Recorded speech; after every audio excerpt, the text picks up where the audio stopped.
Hello বন্ধুরা, welcome to my channel. তো যারা যারা আমার ভিডিওটা দেখছো তারা সম্পূর্ণ পুরো ভিডিওটা দেখো, এটাই অনুরোধ রইল। আর পুরোটা দেখে কমেন্ট করো প্লিজ, একটু বন্ধুরা সাপোর্ট করো। তো বন্ধুরা চলো, আজকে নিয়ে চলে এসেছি। দেখো বাড়িতে সবজি নিয়ে এসেছিলো, তো সেই সবজিগুলো ঢাললাম, ঢেলে দেখছিলাম কি কি সবজি নিয়ে এসছে, আর তোমাদেরকেও দেখাচ্ছিলাম, শেয়ার করলাম। তো বন্ধুরা দেখো, এই যে এখানে কি কি সবজি আছে তোমরা তো দেখতেই পাচ্ছ।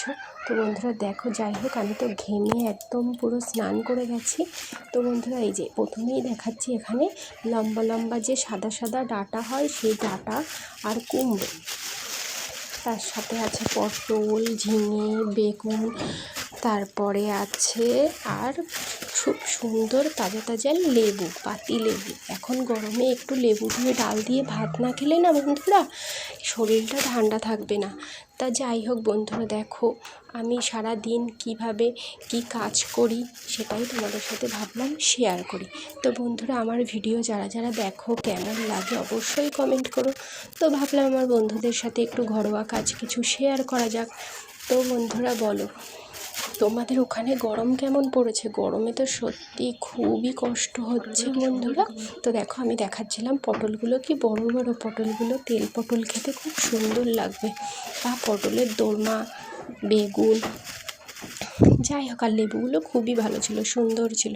তো বন্ধুরা যাই হোক, তোমাদের সাথে তো কথা বলতে আমার খুব ভালো লাগে। তা তোমাদের কেমন লাগে আমার ভিডিওগুলো অবশ্যই কমেন্ট করো। তো বন্ধুরা কে কোথা থেকে দেখছো সেটাও কমেন্ট করো। তো আমি অনেক দিন তোমাদের কাছে কোনো এরকম ব্লগ ভিডিও নিয়ে আসিনি। তো অনেক দিন পর ভাবলাম বন্ধুদের সাথে একটু শেয়ার করা যাক ব্লগ ভিডিও। তো বন্ধুরা দেখো, বাড়িতে সংসারে তো অনেক কাজ থাকে, তারপর আমার বাড়িতে একটা ছোট বেবি আছে, তো সেই জন্য আমি তোমাদেরকে একটু ব্লগ ভিডিও দিতে পারি না, খুব কম দিই।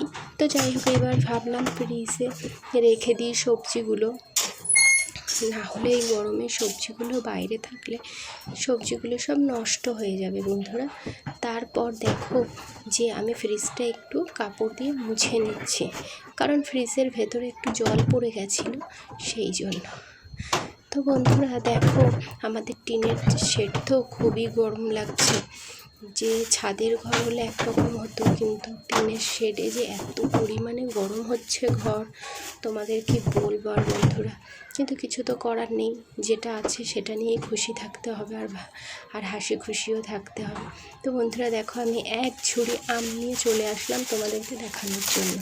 তো দেখো বন্ধুরা, এখন আমগুলো আমি সাইজ করে রেখে দেবো। তো তোমরা পাকা আম খেতে কে ভালোবাসো? আমার তো খুবই ভালো লাগে। তো দেখো, আমাদের গাছ পাকা আম আমার বাপের বাড়ি থেকে নিয়ে এসেছিলাম। তো গাছ পাকা আমগুলো ভাবলাম ওখানটায় এইভাবে রেখে দেওয়া যাক, কারণ ফ্রিজের মধ্যে পাকা আম রাখলে না বন্ধুরা একটু গন্ধ হয়ে যায় ফ্রিজটা, কেমন পাকা আম পাকা আম। আর এই দিকে দেখো ঘরের মধ্যে আমার কি অবস্থা, কারণ আমি আলমারি গোছানোর জন্য সব কিছু আলমারি থেকে বার করেছিলাম। তো এদিকে তো ঘেমে আমি জল হয়ে যাচ্ছিলাম, কিন্তু তবুও আমার আলমারিটা তো গোছাতেই হবে। আর দুপুরে এত রোদের তাপ, তারপরে এই আলমারি গোছানো, একবার ওপর একবার নিচ, একবার ওপর একবার নিচ, খাটের ওপরে আছে কেউ নেই পাশে যে আমি সেগুলো তাহাকে দিয়ে ধরাবো। তো এইভাবে একা একাই পা উঁচু করে একবার খাটের দিক থেকে শাড়ি নিচ্ছি, একবার রাখছি, এই করতে করতে পুরো ভিডিওটা তো আমি পুরোটা শ্যুট করতেই পারিনি, কারণ এতটা গরমে ঘেমে জল হয়ে যাচ্ছিলাম বন্ধুরা। তো যাই হোক, যেটুকু শ্যুট করলাম সেটুকুই তোমাদের সামনে তুলে ধরলাম। তো গরমে দেখো যারা কারা কারা এরকম কষ্ট পাচ্ছ, দেখো আমি কেমন ঘেমে জল হয়ে গেছি। তো বন্ধুরা দেখো, ফাইনালি আমার এই যে আলমারি গোছানো হয়ে গেছে, তো সেটাই আমি বলছি। আর আমি সে পুরো স্নান করে গেছি, তো সেটাই বলছি। তার দেখো বন্ধুরা, যে আমার অবস্থা পুরো একদম শেষ, কি বলবো আর, একটু মজা করেই বলছি, আই অ্যাম কুল আই হ্যাম। তো তারপর দেখো আমাদের একটা মানে গানের একটা আছে, বক্স টাইপের ছোট যেগুলো বাজে, তো ওটা আমি আবার বাস্কের মধ্যে ভরে রেখে দিলাম, চার্জ হয়ে গেছে তাই, না হলে ধুলো পড়বে ঘরে খুব। তো সেই জন্য জিনিসটা ভালো রাখার জন্য তো একটু যত্ন করতেই হয়। তো এইগুলো এবার তোয়ালিগুলো নিয়ে ফ্রিজের সামনে চলে আসলাম। তো ফ্রিজের সামনে চলে আসলাম কী কারণে, তো তোমাদেরকে বলি।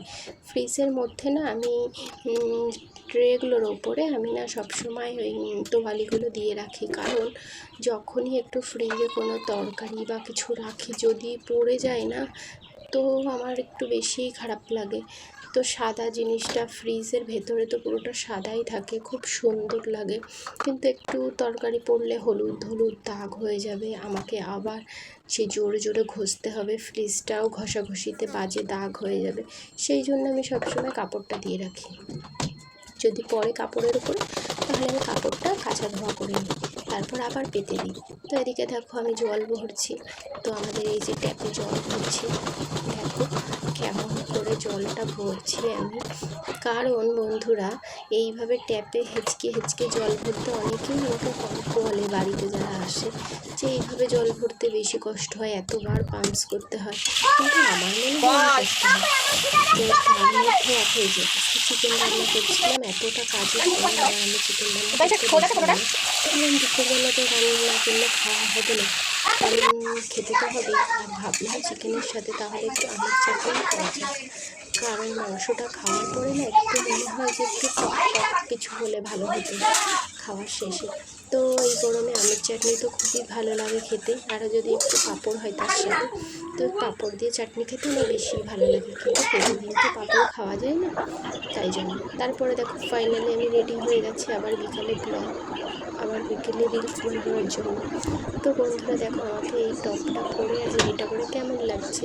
তো আমি নিজে নিজেই গান করছিলাম, একটা গান বেরিয়েছে না, আমি তো পড়ি নই না কই নো অপসরি নই, যে গানটা বেরিয়েছে সেই গানটা। তো বন্ধুরা দেখো সারাদিন কাজ সামলিয়ে রান্নাবান্না করে তারপর আমি এই যে ভিডিও করছি। আর একটা কথা বন্ধুরা, আমার ছেলেটা আজকে বাড়ি নেই।